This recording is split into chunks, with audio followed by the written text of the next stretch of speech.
আসসালামু আলাইকুম। আপনাদেরকে একটা জিনিস দেখাবো আজকে। তো গ্রাম গায়ে নদীতে মানুষ অনেকভাবে মাছ ধরে। তো তার আজকে একটা খুব সুন্দর মাছ ধরার জিনিস দেখাবো কিভাবে মাছ ধরে।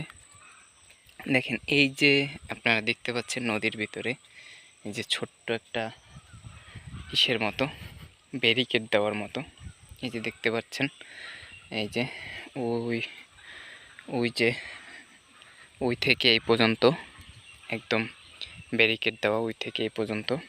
তো এই যে জায়গাটা ভিতরে যে জায়গাটা এই জায়গাটার ভিতরে আপনার ছোট ছোট গাছের ডাল ফালানো আছে আর চারিদিক থেকে ব্যারিকেড দেওয়া। তো এটা একটা ছোটোখাটো নদী। দেখেন নদী বললে ভুল আমাদের গ্রামে সবাই বলে খাল। তো আঞ্চলিক ভাষা এটা বরিশালের। আর তো এইটা এই যে ছোট ছোট ডালপালা দেখতে পাচ্ছেন এটার ভিতরে ফালানো আছে। তো আমাদের গ্রামে বরিশালের ভাষায় এটাকে বলে ঝাউ। মানে এক জায়গায় ডালপালা রেখে নদীতে রেখে দেয়, ওখানে খাবার টাবার দেয়, ওখানে মাছ এসে তাদের বাসা বাঁধে। তো প্রায় 1 মাস 2 মাস এভাবে থাকে, মাঝে মাঝে খাবার দেয়। তো মাঝে মাঝে খাবার দেয় এই কারণে মাছ এখানে এসে আর কি তাদের স্থান নেয়।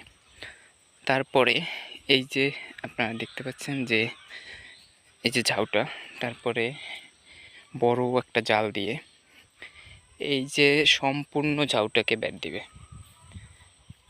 একদম বড় একটা জাল দিয়ে এপাশ থেকে বের দিয়ে আটকিয়ে দেবে। আটকানোর পরে আস্তে আস্তে ডাল উঠিয়ে গোছ উঠিয়ে তারপরে জালটা আস্তে আস্তে পাশের দিকে টেনে আনবে, তারপরে জায়গায় ফেলাইবে। এর ভিতরে যে কয়টা মাছ আটকে, তো এটাই। তো পরবর্তী আমি দেখানোর চেষ্টা করব আপনাদেরকে যে এটা কিভাবে মাছ ধরে, এটা থেকে কিভাবে মাছ ধরা হয়। তো আপনারা যদি কমেন্ট করেন অবশ্যই আপনাদেরকে জানাবো। এইটা আপনারা যদি ধরা দেখতে চান, মাছ ধরাটা দেখতে চান, অবশ্যই একটু কমেন্ট করবেন। আমি আপনাদের সাথে শেয়ার করব কিভাবে ধরে আর কত মাছ পাওয়া যায়।